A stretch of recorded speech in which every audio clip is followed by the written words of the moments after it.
Aksi kedua pemuda yang berpenampilan seperti pocong di tengah malam ini untuk menakuti warga yang melintas.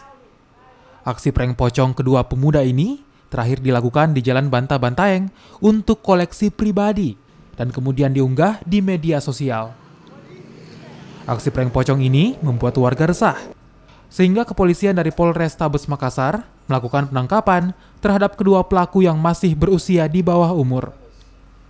Saat menangkap pelaku, polisi menyita sejumlah barang bukti, yakni mukena yang dikenakan saat melakukan prank pocong dan juga 2 buah anak panah beserta ketapelnya. Ini sedang dilakukan pemeriksaan terkait pelaku tindak pidana anak karena salah satunya membawa senjata tajam, sehingga kita kenakan pasal 2 Undang-Undang Darurat Nomor 12 Tahun 1951 dengan ancaman hukuman 10 tahun penjara.